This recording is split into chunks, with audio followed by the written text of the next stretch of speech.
হরে কৃষ্ণ। আজকে আমরা শ্রী উপনিষদের পড়ব হচ্ছে 17তম অধ্যায়।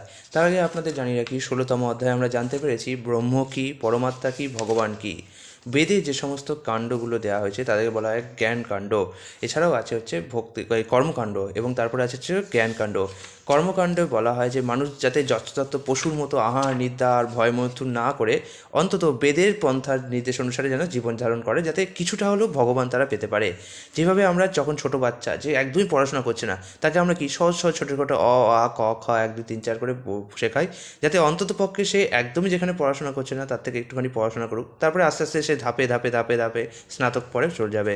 ঠিক একইভাবে বেদ প্রথমে ইন্দ্র, অগ্নি, এইভাবে দেবতার ছোটো ছোটো দেবতার উপাসনা করতে শেখায়, যাতে তার যে ইচ্ছা, মনের ইচ্ছা, আমি ধন চাই, আমি বিদ্যা চাই, আমি যশ চাই, তো যেগুলো তার স্বাভাবিক চাহিদা, সেই স্বাভাবিক চাহিদাগুলো যাতে পূরণ হয়। তারপরে যখন সে আস্তে আস্তে বিদ্যা অর্জন করবে, আস্তে আস্তে বেদে আরও গভীরে প্রবেশ করবে, তখন সে বেদের জ্ঞান কাণ্ড পড়তে শুরু করবে। এভাবে সংহিতা পড়ার পর সে আরণ্যকে যাবে। আরণ্যকে সে ভগবানের সম্বন্ধে কিছুটা প্রাথমিক ধারণা লাভ করবে। তারপরে ভগবান সম্বন্ধে আরও জানার জন্য তাকে ভগবানের উচ্চতর দর্শন উপনিষদে যেতে হবে, এবং এই উপনিষদ অর্থাৎ জ্ঞান কাণ্ডে উপনীত হওয়ার পর সে ভগবানকে প্রকৃতপক্ষে বুঝতে পারবে। তো যারা এই বেদের অনুসারে চলেন তাদের বলা হয়েছে কর্মী, যারা কর্ম করেন তাদের কর্মী। কর্মীদের থেকে শ্রেষ্ঠ হচ্ছে জ্ঞানী, অর্থাৎ যারা সংহিতা পাঠ করেছেন এবার তারা জ্ঞান কাণ্ডে ঢুকতে চান। তারপরে যারা হচ্ছে সেটাকে প্র্যাকটিক্যালি শরীরে অ্যাপ্লাই করেন তারা হচ্ছে যোগী। আর তার থেকেও শ্রেষ্ঠ হচ্ছে ভক্ত, যে সবসময় ভগবানের সেবায় পুরো আত্মনিয়োগ করেন। যারা জ্ঞানী, তারা যারা যোগী, যারা জ্ঞানী তারা প্রকৃতপক্ষে ভগবানকে ব্রহ্মরূপে উপলব্ধি করেন, অর্থাৎ ভগবানের বাইরে রশ্মি ছটা। যারা যোগী তারা ভগবানেরকে পরমাত্মা রূপে উপলব্ধি করেন। আর যারা তার থেকে উন্নত অর্থাৎ ভক্ত, তারা ভগবানকে একদমই নিজের সুহৃদ বা পরমেশ্বর রূপে উপলব্ধি করেন। তো এই তিনটে বিষয় এক নয়। উদাহরণ হিসাবে ধরুন কোথাও একটা কিছু রান্না হচ্ছে, আপনি তার গন্ধ পাচ্ছেন, এই গন্ধটাতে আপনি আন্দাজ করতে পারছেন যে জিনিসটা মিষ্টি না ঝাল না একটুখানি চটকদার না ভাজাভুজি হচ্ছে। তো এইভাবে এটাকে হচ্ছে ব্রহ্ম উপলব্ধি বলা হয়, অর্থাৎ বাইরে থেকে বোঝা যাচ্ছে কিন্তু আন্দাজ করা যাচ্ছে না।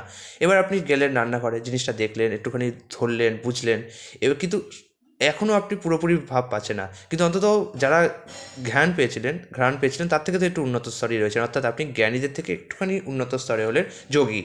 অর্থাৎ এবার আপনি এটার পরমাত্মা রূপে উপলব্ধি করলেন, তার ছবিটা দেখতে পারলেন, তার মুখটা দেখতে পারলেন, কিন্তু এখনও আপনার কাছে পরমাত্মা পূর্ণরূপে ধরা দিল না। তার জন্য কী করতে হবে? আপনাকে আস্বাদন করতে হবে, জিনিসটা খেতে হবে, তারপরে আপনি বুঝতে পারবেন জিনিসটা কতটা শুদ্ধি অর্থাৎ আনন্দময়। যারা জিনিসটা শুধু গন্ধ শোকে অর্থাৎ ব্রহ্ম উপলব্ধি করে, তারা শুধু ভগবানের সৎ রূপটা উপলব্ধি করতে পারে।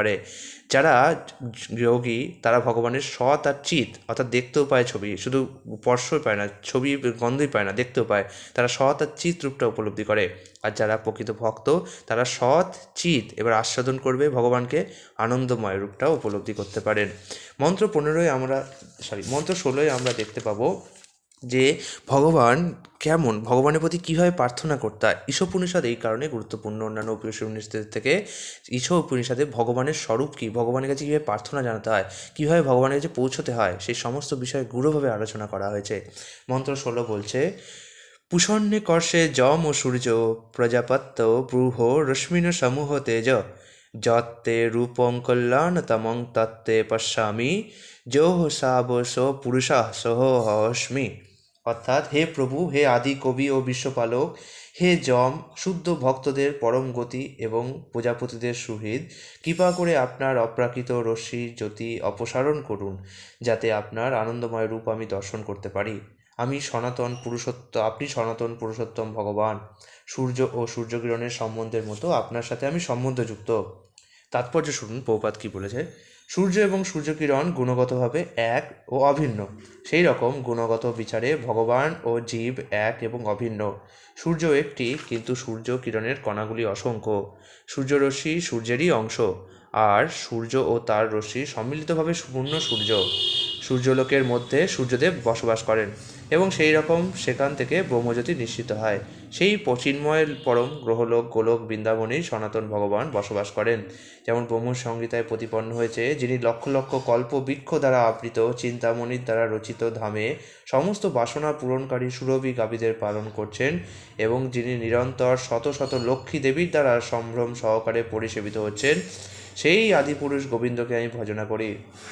ব্রহ্মসংহিতায় ব্রহ্মজ্যোতি সম্বন্ধেও বর্ণিত হয়েছে এবং সেখানে বলা হয়েছে যে সূর্যগোলক থেকে যেমন সূর্যকিরণ বিচ্ছুরিত হয়, ঠিক তেমনভাবেই পরম চিন্ময় গ্রহলোক গোলক বৃন্দাবন থেকে ব্রহ্মজ্যোতি বিচ্ছুরিত হয়।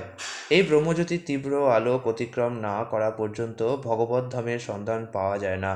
ব্রহ্মজ্যোতির তীব্র আলোকছটায় অন্ধ হয়ে নির্বিশেষবাদী জ্ঞানীরা ভগবানের পরম ধাম যেমন উপলব্ধি করতে পারে না, তেমনি তার অপ্রাকৃত রূপও উপলব্ধি করতে পারে না। তাদের সীমিত অপরিপক্ক জ্ঞানের প্রভাবে এই প্রকার নির্বিশেষবাদী জ্ঞানীরা ভগবান শ্রীকৃষ্ণের আনন্দময় অপ্রাকৃত রূপ হৃদয়ঙ্গম করতে পারে না। তাই শ্রী ঈশ পরিষদের এই প্রার্থনায় ব্রহ্মজ্যোতির উজ্জ্বল আলোক সংবরণ করতে শ্রী ভগবানের কাছে আবেদন করা হয়েছে, যাতে তার সর্ব আনন্দময় অপ্রাকৃত রূপ শুদ্ধ ভক্ত দর্শন করতে পারে। নির্বিশেষ ব্রহ্মজ্যোতি উপলব্ধির দ্বারা ভগবানের মঙ্গলময় রূপকে অনুভব করা যায় এবং ভগবানের সর্বব্যাপী রূপ বা পরমাত্মা উপলব্ধির দ্বারা আরও মঙ্গলময় দিব্য অনুভূতি হয়।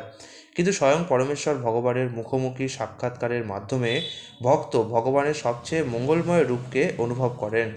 যেহেতু তিনি আদি কবি, জগতের প্রতিপালক ও সুহৃদ রূপে অভিহিত হন, তাই পরমতত্ত্ব নির্বিশেষ রূপে গণ্য হতে পারেন না। অর্থাৎ তিনি নির্বিশেষ নন, মানে তার কোনো বিশেষ রূপ নেই এমনটা হতে পারে না। এটি হচ্ছে শ্রী ঈশ উপনিষদের নির্দেশ। এই মন্ত্রে পুষণ শব্দটি বিশেষ তাৎপর্যপূর্ণ। পুষণ প্রতিপালক কথাটি বিশেষভাবে তাৎপর্যপূর্ণ বা গুরুত্বপূর্ণ। কেননা যদিও ভগবান সকল প্রাণীদের প্রতিপালন করেন, তবুও তিনি বিশেষভাবে তার ভক্তদেরকে প্রতিপালন করেন। নির্বিশেষ ব্রহ্মজ্যোতি অতিক্রম করবার পর এবং ভগবানের সবিশেষ সর্বমঙ্গলময় রূপ দর্শন করে ভক্ত পরম তত্ত্বকে সম্পূর্ণরূপে উপলব্ধি করতে পারেন। এখানে একটুখানি মনে হতে পারে যে ভগবান তো সবার প্রতি পক্ষপাত শূন্য দৃষ্টিতেই চান, তো কী করে ভক্তকে তিনি স্পেশাল টেক কেয়ার করেন। উদাহরণটা এইভাবে ধরুন, আপনার হাতের 5টা আঙুল রয়েছে, এর মধ্যে আপনি কি বলতে পারবেন এর মধ্যে কোন আঙুলটাকে আপনি বেশি স্নেহ করেন আর কোন আঙুলটাকে কম স্নেহ করেন? এটা অযৌক্তিক।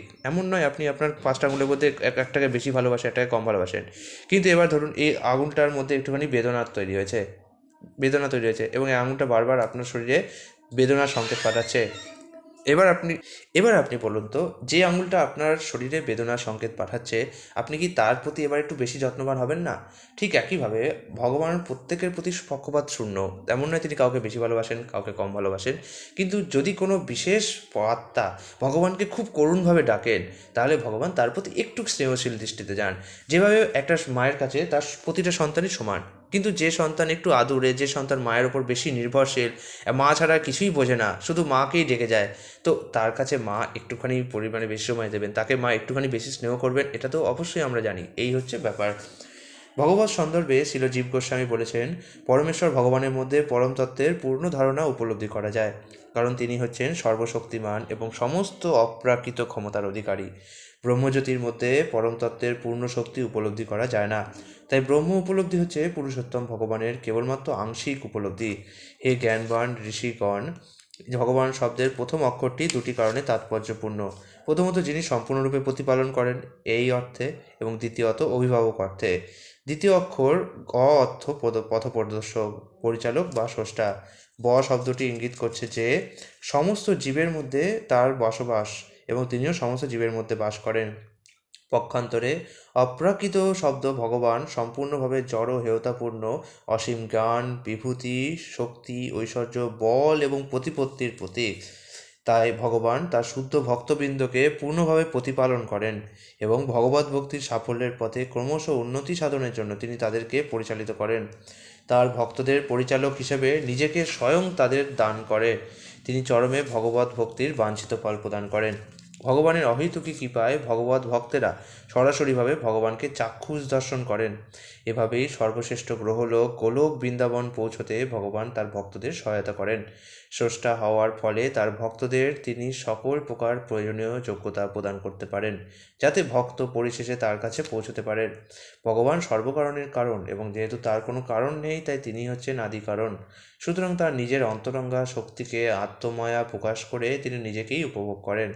বহিরঙ্গা শক্তি ঠিক তার দ্বারা প্রকাশিত হয় না, কেননা তিনি নিজেকে পুরুষ রূপে বিস্তার করেন এবং এই সকল রূপেই তিনি জড় প্রকাশকে প্রতিপালন করেন।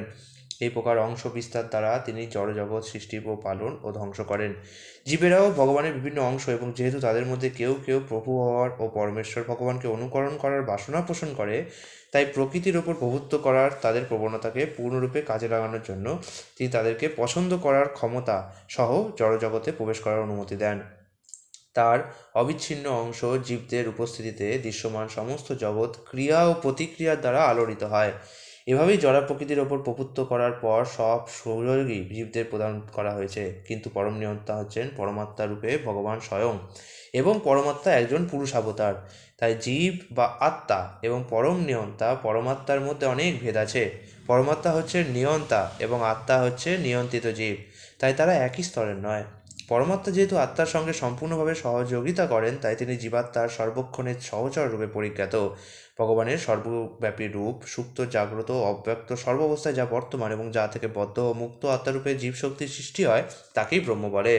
যেহেতু ভগবান পরমাত্মা ও ব্রহ্মের উৎস, তাই তিনি হচ্ছেন সমগ্র জীবকুল ও অস্তিত্বশীল সব কিছুরই উৎস। যিনি এটি জানেন, তিনি তৎক্ষণাৎ ভগবৎ সেবায় নিজেকে নিয়োজিত করেন।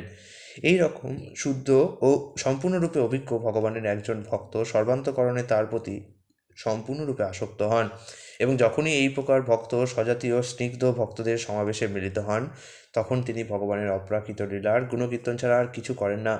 যারা শুদ্ধ ভক্ত এবং যারা কেবলমাত্র ভগবানের ব্রহ্ম বা পরমাত্মা উপলব্ধি করেছে, তারা শুদ্ধ ভক্তদের ক্রিয়াকলাপ হৃদয়ঙ্গম করতে পারে না।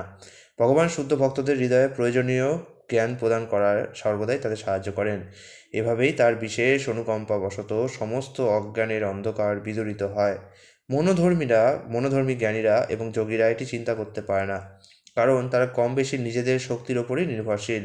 কঠোপনিষদে বলা হয়েছে, যাদেরকে তিনি অনুগ্রহ করেন একমাত্র তারাই ভগবানকে জানতে পারেন, অন্য কেউ নয়। এই প্রকার অনুগ্রহ একমাত্র তার শুদ্ধ ভক্তদের ওপর অর্পিত হয়। শ্রী ঈশোপনিষদের ভগবান অনুগ্রহ এভাবেই উল্লেখ করেছে, যা ব্রহ্মজ্যোতির সীমানার ঊর্ধ্বে। হরে কৃষ্ণ।